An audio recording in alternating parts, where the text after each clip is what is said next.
Come on and talk with me.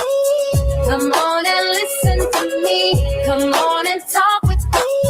Come on and listen to me. KBLA, Top 1580, download the app.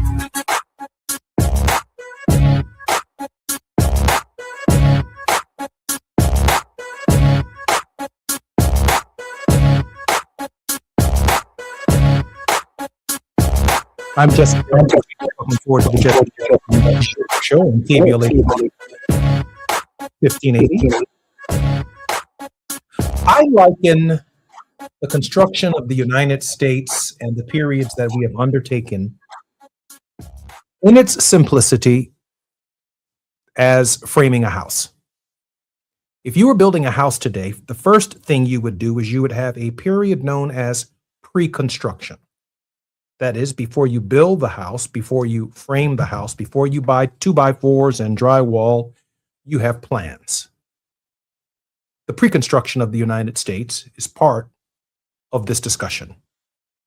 From 1619 to 1776, I refer to that as the pre-construction period. And to that extent, the Negro was here before the house was assembled and when the plans itself were being designed. Before most immigrants arrived on these shores, we were in the pre-construction phase of the United States. The Negro has something to say about that. From 1776, July 4th, 1776, the Declaration of Independence and the hypocrisy of all men, yes, all white men, with a friendly amendment from Elizabeth Cady Stanton, and women shall be created equal. The Declaration of Independence and its list of grievances, which are wildly reflective of the list of grievances that we have against our present president and monarch, Donald John Trump. The Declaration of Independence is part of the construction phase of the United States. Now it's time to build a house. So we build it on the principle, Dr. King said, of equality. All men, yes, and women, with an expanded definition. Men includes I am a man too, 1968, Memphis sanitation workers. That is the construction phase of the United States. It includes the writing of the Constitution and the 3/5 clause. It includes the separation of powers between the federal government and states in 1791 with the addition of the Bill of Rights to the Constitution of the United States, and that ever too critical 10th Amendment, which says where the Constitution is silent or quiet on particular unenumerated rights, those rights belong to the states. And since the Constitution of the United States was silent on the question of slavery, the South took great privilege and delight in the idea that they could protect the peculiar institution of slavery without federal encroachment in their states. And from Virginia around to Texas, that was true. Part of the construction phase of the United States was like Noah's Ark, letting states into the Union to keep the balance in the United States Senate, to keep the balance in the House of Representatives. The only way a state can become part of the Union or a new territory part of the Union was to allow one free state and one slave state into the Union at the same time. And for those of you who are on the 405, the 101, the 5, the 10, the 118, or the 110, or you're driving on Ventura Boulevard in California, the California Act allowed your state to come into the Union under something called popular sovereignty. It was one of those states that chose not to support slavery, but it was brought into the Union with a slave state. And the idea, as the country moved from east to west, that California would be brought into the Union, it speaks to today's politics within the state of California very clearly, including the debate that we heard last night of the candidates running to be the next governor of the state of California. California has simply been, as a result of its position against becoming a slave state, one of the most progressive states in the Union. I can't blame people for trying to move to California because of the progressive nature of the state, from Los Angeles to San Francisco to other parts of the state that embrace people from different walks of life. Let's just call that the construction phase of the United States. And then with the election of Abraham Lincoln in 1860, from 1861 until 1865. Let's call that the deconstruction. The house that you have built has now fallen apart. That's deconstructing the house. We've taken the house apart now. It has fallen apart. There are questions as to whether or not the house can ever be rebuilt again because, like Altadena, the house was on fire. And then Abraham Lincoln and the Gettysburg Address in 1863 and the Emancipation Proclamation and the 13th, 14th, and 15th Amendment began a period of first reconstruction. Are we going to reconstruct this thing for the first time? And that reconstruction included Black men having the right to vote and equal protection of the laws for the people and the end of chattel slavery, except, of course, if you have found yourself to be convicted of a crime at the federal or state level. The government, under the 13th Amendment, treats inmates and felons a little differently than it treats everyone else, save for the pardon power, which can restore a person's full rights, but is rarely exercised on our behalf. Let's just call that the reconstruction phase of a house that had burned down during the Civil War.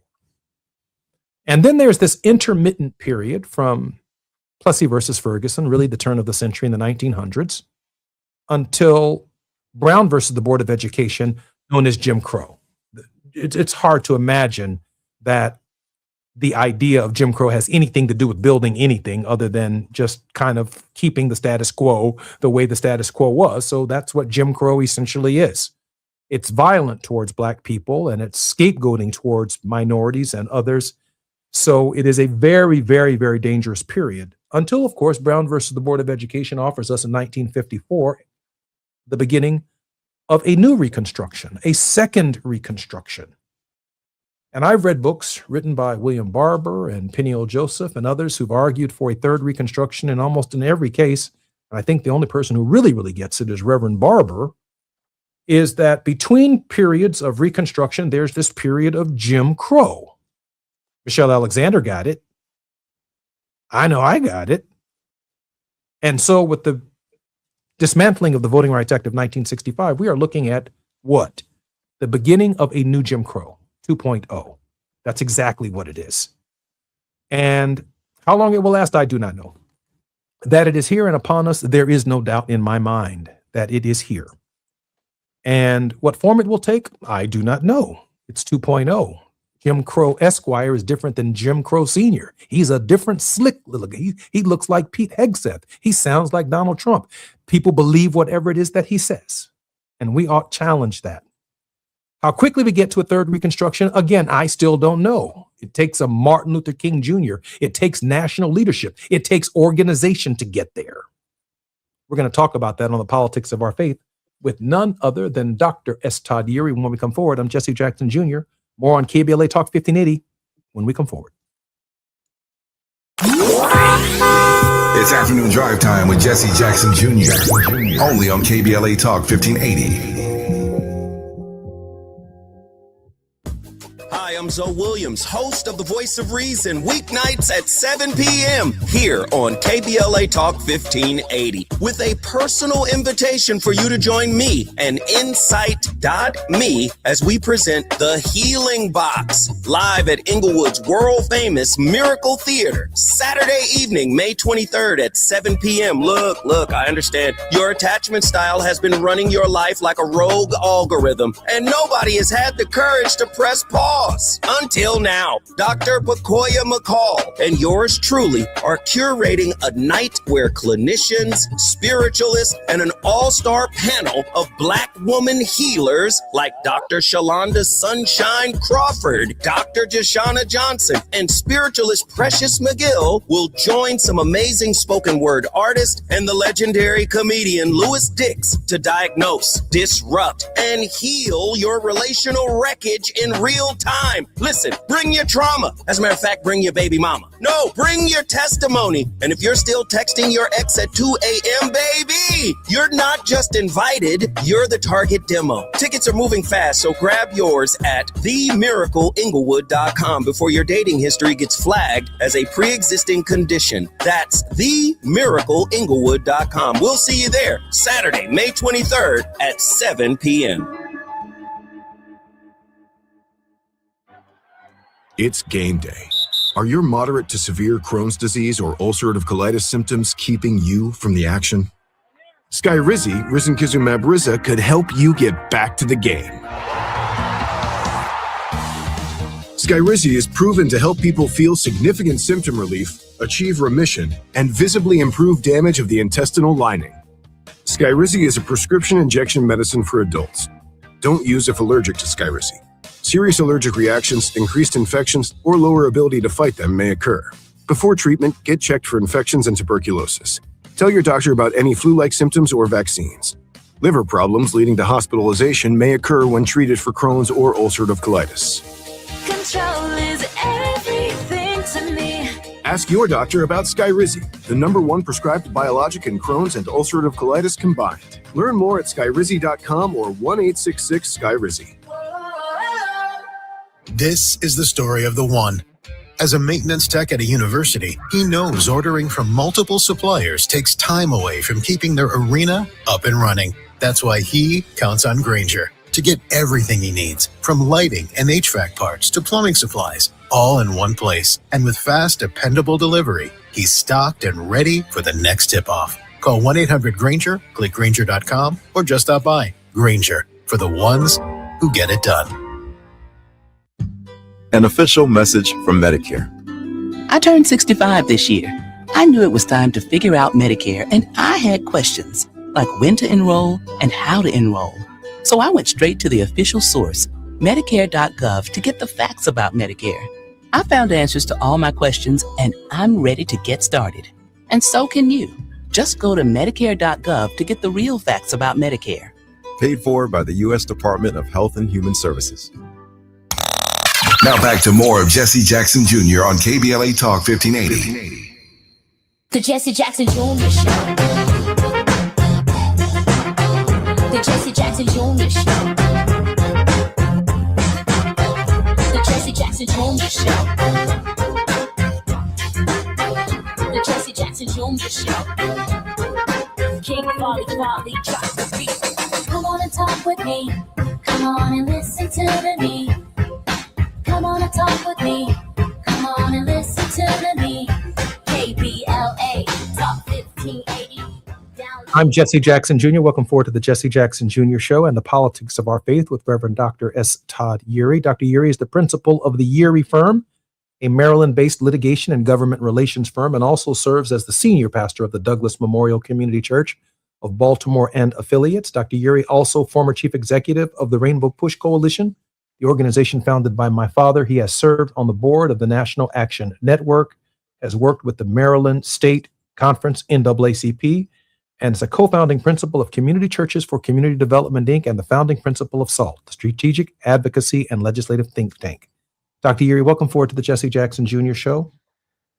Always good to be with you, my brother. You're setting it up. I can already tell. This is how we're gonna start today. So I got a little prelude. I did.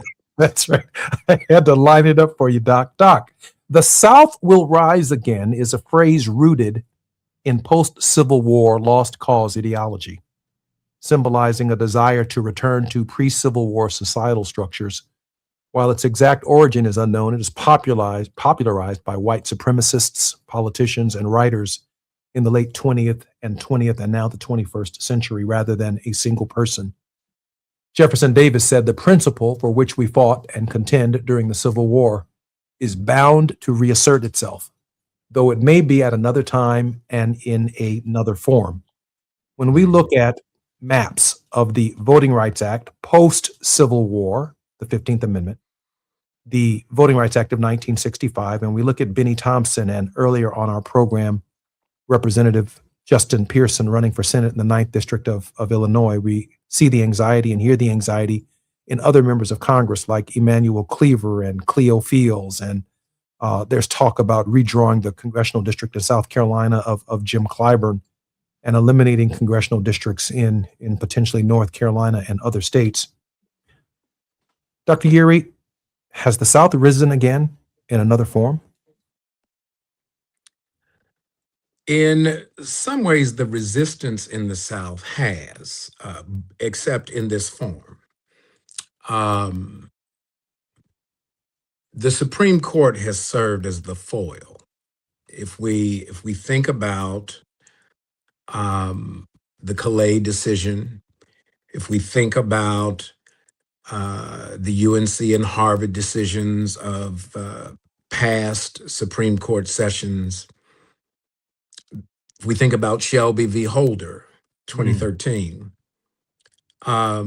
this has not been a populist movement as much as it has been legal maneuvering. And so it is, I think, the court's rulings that kind of sets the stage to see whether or not this is the South rising. And the way we will know that is the midterms are coming. As you have laid out the history, the fly in the ointment continues to be the historical outcome that they cannot revise. The North won the war. And in winning the war, President Lincoln, in some ways, I think he was right to set forth, there's some expectations. If you're going to rejoin, you have to ratify the 13th Amendment. Is it perfectly written? No. But in terms of removing chattel slavery, you point out the notable exception that is in the amendment itself. But also the Civil Rights Act of 1866, which comes up the year after, which is really the template for what becomes the 14th Amendment. It is at that point the language that says Blacks are equal to whites expressly in the law, panic breaks out. And you begin to see this concerted effort over the days since, with the opportunity that was seized with the Compromise of 1877 after the 1876 presidential election to remove the troops from the South. And then the decisions from the Supreme Court with the civil rights cases in 1883. And then we see the formalizing of Jim Crow as kind of the institution. Then we see Plessy v. Ferguson. We can track where this goes. If we look at how the resistance has tended to rise, there has always been some sort of declaration from the Supreme Court that created the pretext for that rising to occur. The test is going to be, what will the people have to say in the days to come? You know, Dr. Uri, I was compelled by the producer of our show to watch one of the best movies I've ever seen on the subject and the time period, called The Free State of Jones. And maybe you remember in that movie, Matthew McConaughey played, he was a Confederate soldier who came back home and quickly identified that the working people of the state that he was in were actually providing the comfort and the support for the Confederacy, but were not the fundamental beneficiaries of what the outcome and the goal of the war was itself. And he began building in real ways an understanding, more than just a racial coalition, an understanding between the newly freed men, or the men who were fighting, men, women, and families who were fighting for their freedom, and helping poor whites, kind of like Ali, when Muhammad Ali says, I mean, Vietnamese have never called me the N-word. Why should I go over there and shoot a yellow man, a brown man who's never called me what y'all call me here at home on y'all's behalf? They seem to have come together around the idea that they were both being abused by the same people, and that a game was being played that manipulated them and their thinking. Is it your sense that even beyond the history, which you know better than I do, that such a coalition in this heightened state of polarization can emerge, where we actually identify with each other, that we are in the same place, fighting the same forces together, albeit I might be fighting it differently than someone else? I feel like we're in a kind of Free State of Jones moment. Dr. Uri? Potentially, depending on how we frame it. There has been a concerted effort to scapegoat DEI for the plight of poor whites. that somehow or other the inability to make a competitive wage is somehow a byproduct of affirmative action like programs where someone who is deemed to be unqualified, forget what the language actually says in the law, that somehow or other someone else is exploiting their advantage to your harm. Here's why I say it depends. There are certain outcomes in this moment where we're all affected equally. Gas prices, energy costs, right? Those aren't byproducts of DEI. Those are byproducts of capitalistic greed. Mm. When we look at the inability to get health care, that's not because of DEI. It's because the administration has said that healthcare is not important, that Medicare for seniors, Medicaid for poor people is not on the administration's agenda. That's not because of DEI. And so if we frame it as we have learned, and I've thought a lot about your father's words over these many days, if we make this clear that this is an economic fight, Mm. the politics of this moment is about the economic wherewithal of the country. That's why they are gaming the redrawing of maps and eliminating districts, because ultimately, if you're going to have a guy who decides he wants to take a public sector job that makes about $500,000 a year, requires that he live in public housing for which he should otherwise be prohibited because of his conviction history, and he does so with a kind of reckless disregard, there's a reason for that. When the US budget, somewhere $6-7 trillion a year, allows for the president to advocate for interests, private interest, that accrue against the wider interest for the masses. That's why he's doing it. He is doing a literal redistribution of the nation's wealth capacity to suit a whim. Mm. And if we're clear, the coalition needs to be built around the economic interest. That was Bacon's rebellion. They recognized it was an economic interest. And when we found common economic interest, that's when race as this fiction that got raised ended up being the tool that was used to break up the coalition, us versus them. Mm. It was the obvious outcome. Now, if we take up your father's advice and we visit Appalachia and some of those other places in the Deep South that continue to suffer from the economic harms of the elite class that continue to make a lot of money, even in the midst of this Iran war and gas prices getting higher and higher by the day, I think we then find the wherewithal, the fuel that gets us beyond the petty differences that are really based on fiction and talk about the things that really do unite us, which is, what does it really cost to be an American in 2026? Well, it depends on not what color you are. It depends on how much capital influence you actually have. I really, really like that, Dr. Yu, and I want to explore it to the point of getting myself in trouble potentially on the radio. Let me give you a hypothetical that's part fact-based.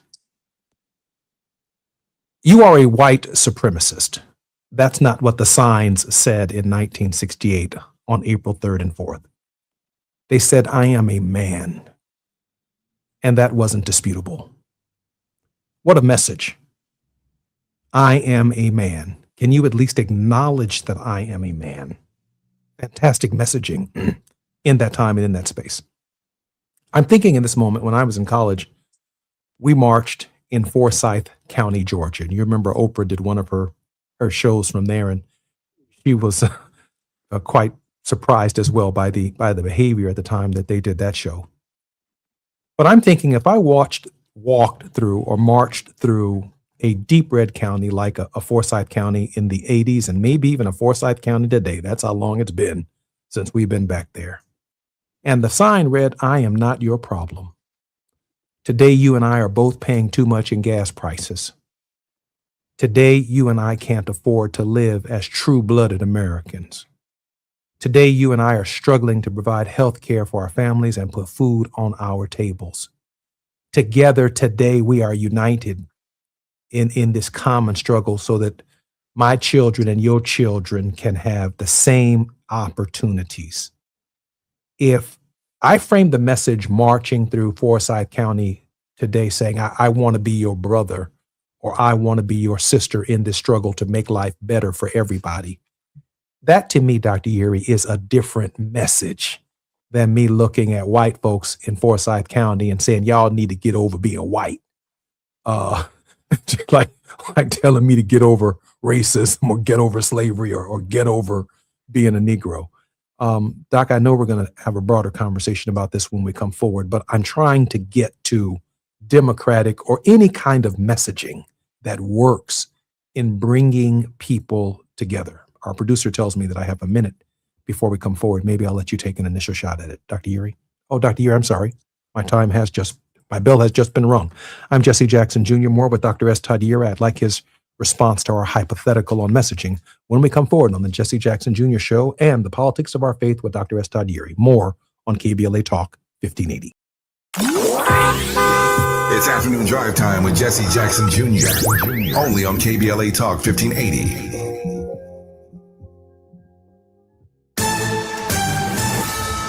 I'm Amber Payton with BIN News Now. The U.S. and Iran are reportedly close to a memorandum aimed at ending the war. President Trump says he's confident a deal can be reached, but warned bombing could resume if talks fail. They want to make a deal. They want to negotiate. Meanwhile, the U.S. has paused Project Freedom, which helped guide vessels through the Strait of Hormuz. Black Los Angeles Mayor Karen Bass is facing a federal lawsuit from Los Angeles Fire Department Union President Freddie Escobar. He accuses Bass and the city of retaliating against him after he criticized the fire department's lack of resources during the Palisades fire. The lawsuit claims city officials spread misleading statements suggesting Escobar was under investigation for overtime abuse. And the Trump administration is suing the New York Times for alleged racial bias against a white male employee. The Equal Employment Opportunity Commission claims the Times failed to promote him because of his race and gender. Get BIN News Now on demand 24/7 on the iHeartRadio app. Now at Big O Tires, save up to $170 on select sets of tires with paid installation using your Big O Tires and service credit card. Plus, synthetic oil changes start at just $39.99 through May 24th at Big O Tires. This is the KBLA Sports Minute with Ray Richardson. It is painfully obvious that the Lakers need much more than a productive LeBron to beat the Oklahoma City Thunder. LeBron was the only highlight for the Lakers in their 108-90 loss Tuesday night to OKC in Game 1 of the Western Conference semifinals. LeBron had a game-high 27 points and 6 assists. The rest of the Lakers were no-shows. Austin Reeves made only 3 of 16 shots. Marcus Smart was 4 of 15. Luke Kennard played 29 minutes off the bench, but made only 1 of 4 shots. DeAndre Ayton had 10 points, but he was scoreless in the second half. In addition to the shooting issues, the Lakers committed 17 turnovers. This is not the right formula to beat the defending NBA champs. OKC takes a 1-0 lead in the best of 7. Game 2 is Thursday night in OKC. A major upgrade in performance needs to happen for the Lakers if things are going to be different in Game 2. No debates, no speculation, just the info you need. That's your KBLA Sports Minute. I'm Ray Richardson on KBLA Talk 1580. Follow the leader. KBLA Talk 1580. Follow the leader. If you're not following KBLA Talk 1580 on all of our socials, then you're missing out.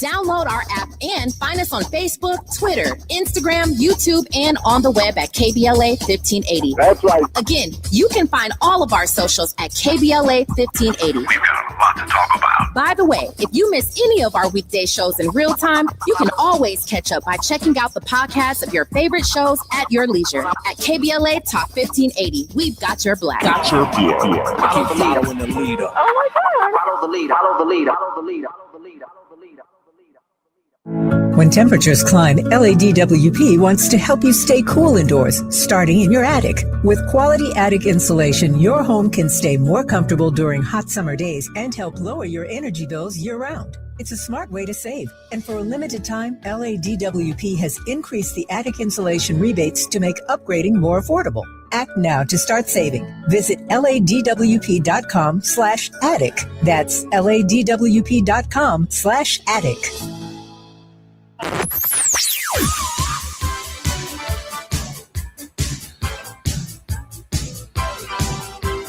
This is KBLA Talk 1580. Talk radio. That's music to your ears. We're unapologetically progressive. KBLA Talk 1580. We got a lot to talk about. I'm Reverend Gerald, the life coach. Is someone you love struggling with addiction and mental illness? Is improving your family's health important? Want to leave a legacy that your family can grow? Are you ready to enhance your perception of life experiences? Then wake up weekends at 7 a.m. with Urban Family Focus and get the wisdom, opportunity, resources, and motivation to live your best life. Join the conversation on Urban Family Focus Saturday and Sunday at 7 a.m. Unapologetically progressive. KBLA Talk 1580. We've got your black. Getting around LA doesn't have to cost a lot. Metro has fares that fit every budget. 20 free rides for qualified riders through the Life Fare program. Free passes for students with GoPass and affordable options for everyone in between. Wherever you're going, Metro's got you covered. Visit metro.net/fare programs. Progressive knows you could have easily taken the freeway, but you took the scenic route to see a waterfall and an oddly busy boiled peanut stand. Discovering the unexpected is exactly why you bought an RV, so protect it with a bundle from Progressive. Because although you may be 3 hours behind schedule, you're 6 jars of jam richer and possibly enrolled in a butter churning workshop. Switch to Progressive and protect your RV, boat, or motorcycle by bundling with your home or auto insurance. Progressive Casualty Insurance Company, affiliates, and third-party insurers. Not available in all states or situations. When did watching TV go from a way to relax to a complicated chore? Well, if you're sick of huge cable bills or endlessly searching for the show everyone's talking about, then welcome to Philo. Philo's the streaming service that respects both your time and your wallet without needing to cut the stuff you actually love to watch. This means live TV for more than 70 channels like Hallmark, History, A&E, and Lifetime, plus a huge library of blockbuster movies and classic shows, and an easy-to-use unlimited DVR that lets you save anything you want, skip all the ads when you watch. The best part? You get all this for just $25 a month when you sign up at Philo.tv. No hidden fees, no long contracts, just a genuinely great deal. And new users can try it completely free for 7 days. So head to Philo.tv, that's PHILO.tv, and experience a better way to TV. Subscriptions auto-renew at monthly rate plus applicable taxes. Cancel anytime. See terms at Philo.tv. You're listening to Jesse Jackson Jr. on KBLA Talk 1580. The Jesse Jackson Jr. Show. The Jesse Jackson Jr. Show. The Jesse Jackson Jr. Show. The Jesse Jackson Jr. Show.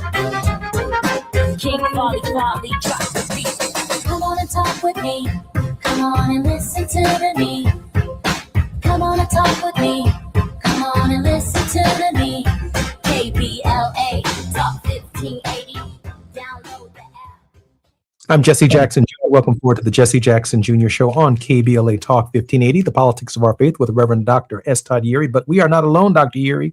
Lynette Purple, Angel Alexander, Sharon Ashley, Lila Benson, Carolyn J. Ruff, and TJ Williams Hogger, and Barbara Jean are with us online. And I just can't wait. I almost can't wait. We're just finishing testing out the technology to be able to talk with all of you on the Jesse Jackson Jr. Show and answer any and all of your questions. Dr. Yeary, the politics of our faith. Before the break, Reverend, I asked the question about messaging in a difficult county. I used Forsyth as an example. I don't know how you run for office looking at a significant portion of the electorate. And while I may acknowledge that white supremacy is a predominant ethos, it's not an ethos that gets a rural farmer or a rural mayor or a rural state representative who feels some kind of way about gasoline, feels some kind of way about fertilizer, feels some kind of way about the Strait of Hormuz, to voting for me.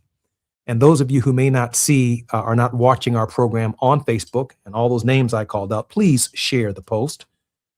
There's a map up that our producer Gina Towns has put up of the South from Virginia around to Texas. Will the South rise again? Of the congressional districts that were drawn pursuant to the Voting Rights Act of 1965. And it is juxtaposed against a map where there was no Voting Rights Act of 1965, which was a deep red part of the nation from Virginia around to Texas. And the very problem that the Voting Rights Act sought to remedy, the first map that you will see, we have now returned to what the South would look like if, in fact, and because the Voting Rights Act has been dismantled, both Section 5 and now Section 2.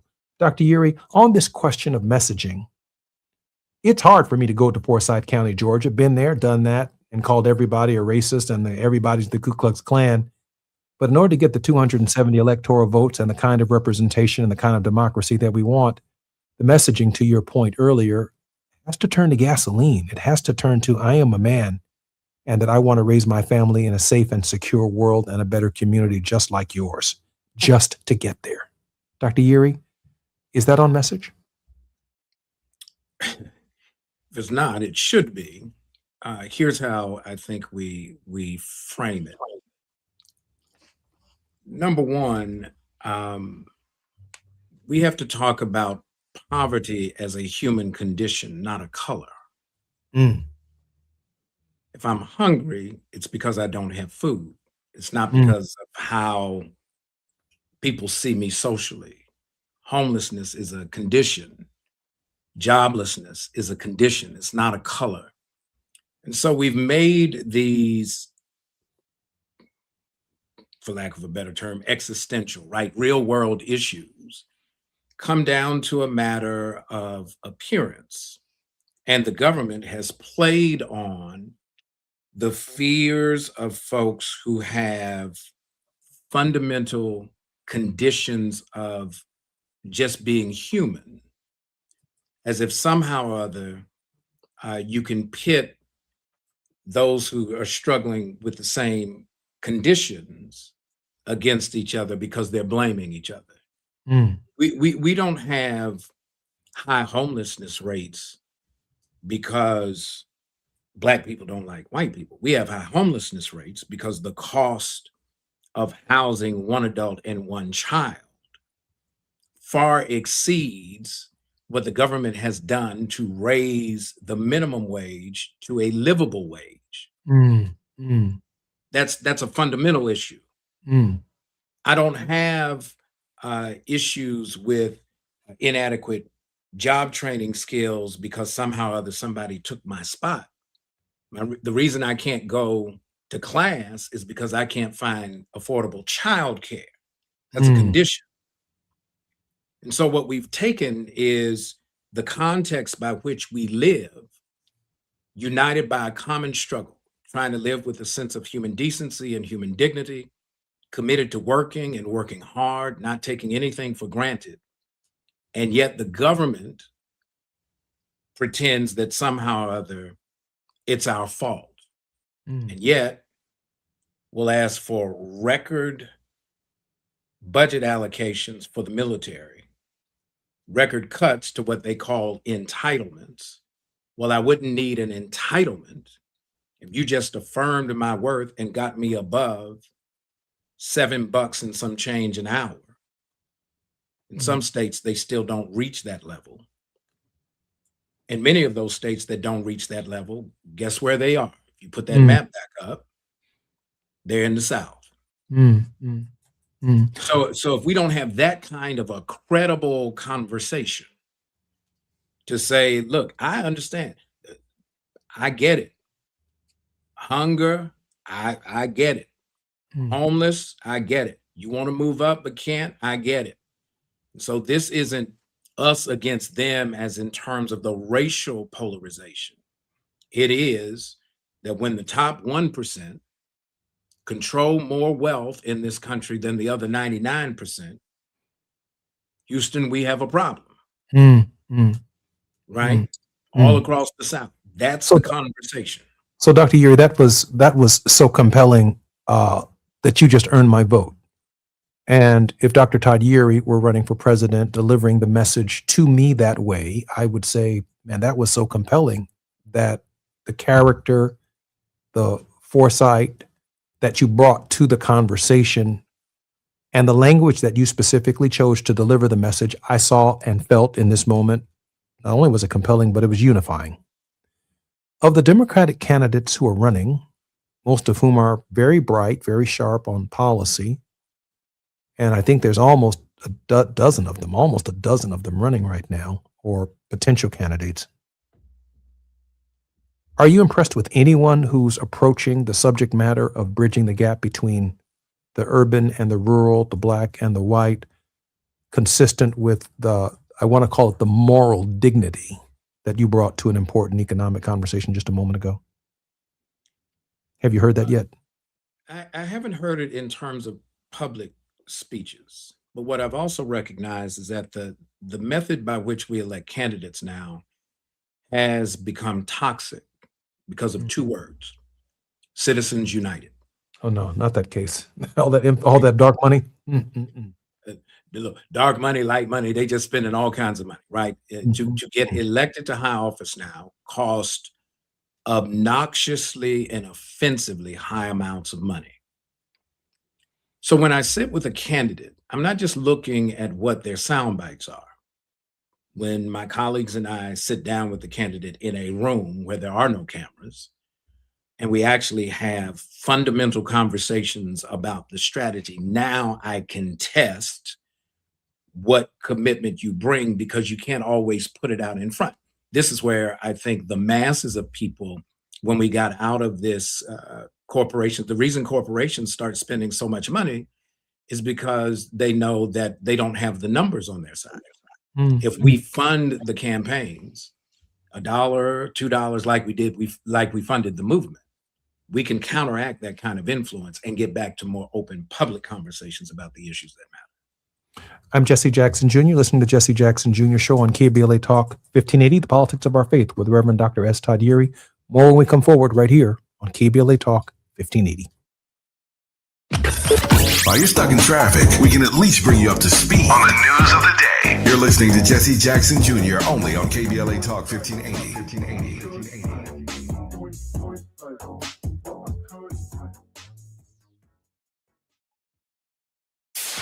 KBLA Talk 1580. We've got a lot to talk about. KBLA Talk 1580, connecting you with services and solutions. The Michael's Daughter Foundation is dedicated to inspiring youth and resilience through storytelling, arts, filmmaking, and enrichment programs for youth and families in under-resourced communities and system-impacted individuals. The Michael's Daughter Foundation is a 501c3 nonprofit providing free and low-cost arts programs to youth and families from under-resourced communities, both system-impacted youth and those affected by the incarceration of a loved one. 1 in 43 children in America have a parent incarcerated. 70% of those children are expected to end up in prison. Through filmmaking, animation, theater, and writing, they help young people express themselves, build confidence, and imagine new possibilities. Beyond the arts, they offer financial literacy workshops, emergency support, and scholarships. Because thriving takes more than talent, it takes access. To learn more about the impact of Michael Daughters Foundation and how you can be a part of the movement, please visit their website, michaelsdaughterfoundation.com. This is a community call to action from KBLA Talk 1580. My name is Cynthia Mitchell. I've been an emergency room nurse in Los Angeles County for 25 years. I've been there through every fire season, every outbreak, every earthquake. Every time Los Angeles needed us, the doctors and nurses of Los Angeles County showed up. And right now, I'm seeing another disaster coming. Trump's cuts to Los Angeles County's healthcare system are a public health crisis in the making. Medi-Cal, public hospitals, disaster preparedness are all at risk. But we can stop it.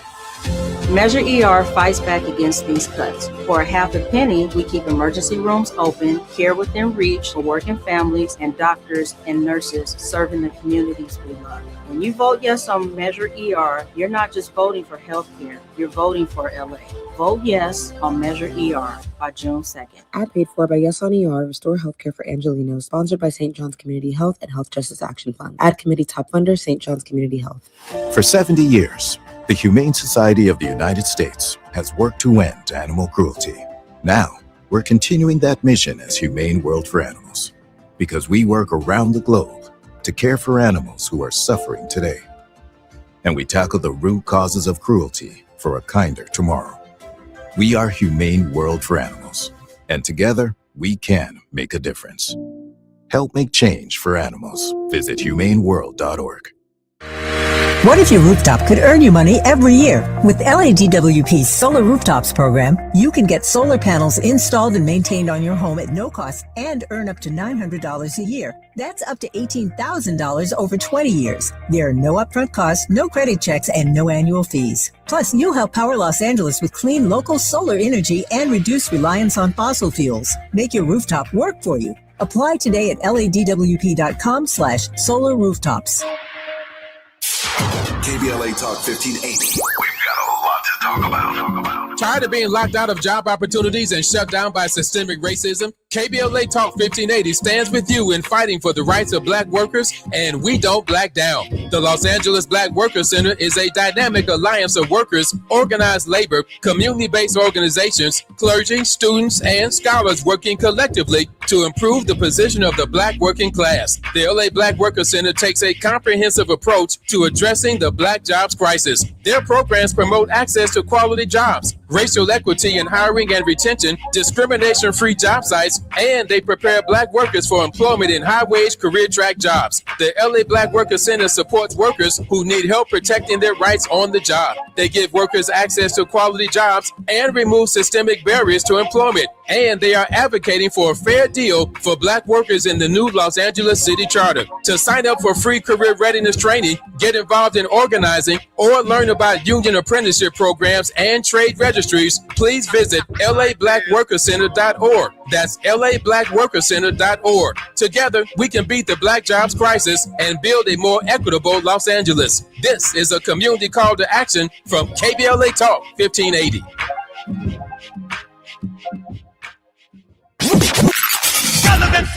There is no denying that we've always been the conscience of this country. KBLA Talk 1580 is progressive talk radio built for our community, by our community, and with hosts who look like you, live near you, and care about what you care about. 50,000 watts of truth right here in Southern California. KBLA Talk 1580. Listen live on your AM radio dial at 1580 or stream us live on our KBLA1580.com website or on our free KBLA 1580 app. Unapologetically progressive. Now back to more of Jesse Jackson Jr. on KBLA Talk 1580. The Jesse Jackson Jr. Show. The Jesse Jackson Jr. Show. The Jesse Jackson Jr. Show.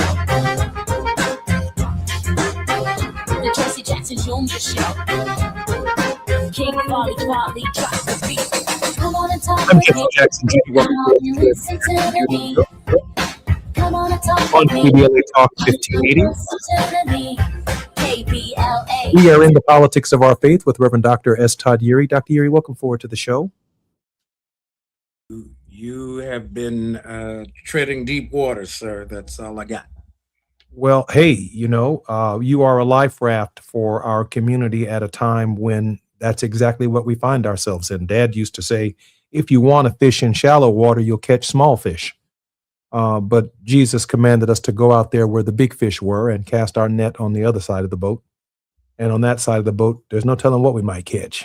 And there's the difference between catching crappie and bluegill on the top of the water and catching catfish and carp on the bottom with all them bones and stuff. Some of the best fish can be found in deep water, but they're not that deep. Dr. Year, let me ask you a question, and then obviously there'll be plenty of time for you to close with a word of hope. You brought up Citizens United. This is the case, and I'd appreciate it if you'd share with a little clarity for our viewers what it has done. But there was great criticism here in Illinois of Congressman Chuy Garcia, who, when he filed his nominating petitions, his chief of staff filed nominating petitions as well. And because he was the incumbent, no one was, quote unquote, running against Chewy. And then at the appropriate time, when the nominating process ended, Chewy Garcia withdrew his nominating petitions, leaving essentially his trusted chief of staff on the ballot as the potential future and only Democratic nominee in a heavily Democratic district, the 4th Congressional District of Illinois.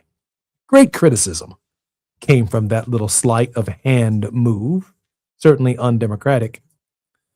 But when I think and reflect upon Citizens United and the American Israeli Political Action Committee funding candidates with extraordinary amounts of money and picking leadership in minority communities, it may have been the best political play in the election cycle by guaranteeing that the voice of the people of that particular district would remain consistent with the leadership that he provided. And it was the easiest way to avoid the millions of dollars that could have been poured into that district, picking someone in that district largely based upon money from outside influences. Dr. Year, if you can walk us through Citizens United and provide us in this system a word of hope. Well, short version is Citizens United basically says that corporations are persons under the law and they have a right to political speech.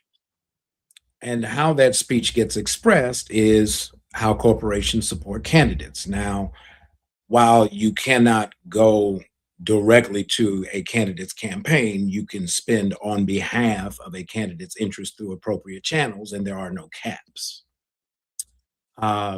And so you now have this race to how much is it going to cost, and do I get somebody to advance my particular interest in serving by finding a mechanism for them to be able to funnel money necessary to compete for these offices, and certainly national offices are certainly the most expensive.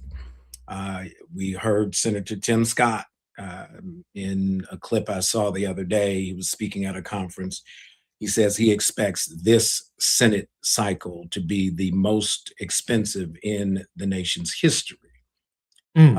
We don't even know what the House breakdown is going to look like, because now you have the posturing of the gerrymandering that's going on. And so when we think about how we navigate in this moment, the first rule of monopoly is know the rules. We don't like them, but if we don't figure out how to win with great wins in our face, the only way we get to change the rules is we got to elect people who will change the rules.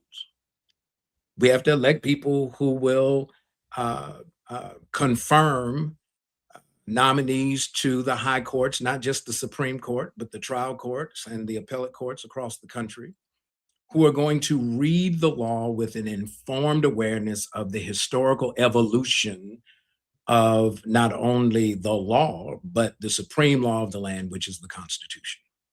So we got to have that conversation. We also have to have a conversation. Jesse, I believe this down to my core. We keep selling short the value of our participation.